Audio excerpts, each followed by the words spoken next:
आदिवासी सावता से लाचार सेमलेद मुरुद सेमलेद पाटा से खन जहाँ माचे तालीम हुई सतें मुरुद सेमलेद पासेद गमके जोगो पासेद गमके चेयरमैन गमके उनको बन नाम आकाद कोआ नोडे खन गबन मिदबार कथा बन आजमा पासेद गमके मन मदन मोहन बासुके ठेन खन तेहना जहाँ कामी कासनी को एआई माह जहाँ माचेद आचे तालीम हुई ओना बाखराते आज चेका हुई पारमना ओना बाखराते खाटो माचाते के ले लगाइन नहरो जोहागे नोडे एआई माह रेना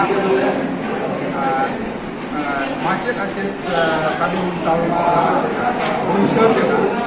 नोआ दो 8 अक्टोबर खन एहब लेना तेहन 14 अक्टोबर अदो तालीम तालमा रे आयमा जिला प्राय 100 गांव सेंटर तालीम तालमा रे माचेद को माचेदानी को सानाम को ताहे सात करते अभी नपाय के हुई सतेना अभी नपाय के हुई सतेना अब नोआ दो विभिन्न जिला खन महामाचेद को सेंटर को ताहे कना सानाम सप्ताम चेतान करेगे गालच ना सुत सप्लाव ताहे कना तो नय जे जिला खन माचेद को माचेदानी को सेंटर लेना सानाम कोगे आदि बेस पत्ते काही दाग करते आजम सुत एआई माह तेन तो मुचे दफ्तर मारान पेड़ा ले नाम लेगा डाक्टर सुशील उन्हीं हेज करते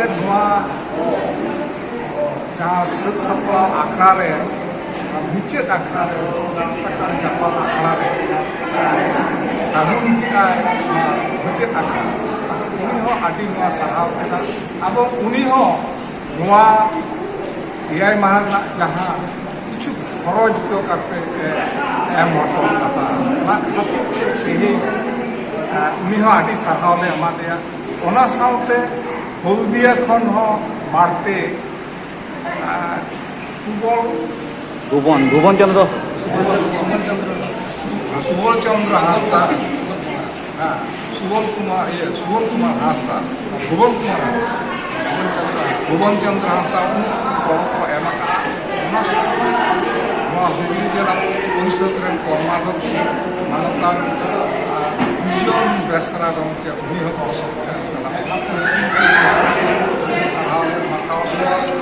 अब दामान कथा नोड़े को दोहना आगे नौका गड़ सपोर्ट एमते कथा को भागे कमी सावता लाचार अब सेचेद जाते अब टिकाव तहना जीवित हारप नौकाना कमी हापेन तब तीना गान माचेद माचेदानी को सेंटर लेना सानाम को आदि को खुशी उनको को खोज करना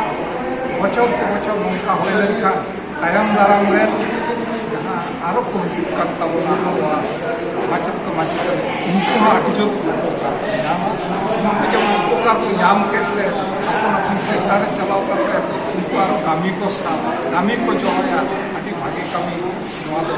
उनका के नुको पासना हापेन दिन हो उनका के होयुबा नोआ अरदास को दो ए पश्चिम बंगाल संविधान एवं नोड़े हुगली जिला कमिटी नुई सुत सप्लाव गड़े एम करते अति भागे को होइकना मुचाद से किन्तु प्रत्येक दिन अब लाचार प्रोग्राम होइकना अति विशेषता प्रोग्राम होइकना तेज मुचाद मोड़े आखड़ा मोटा बजा मोड़े आखड़ा तेहना आखड़ा ले मुचादा गपा सप्ताह अपन अपनी टोठा को बोल चलना झेला जहाँ मानू को तो आदि भागे सानाम तेज पश्चिम बंगाल पनत सानाम नेता पेड़ा को माचेदानी को आदि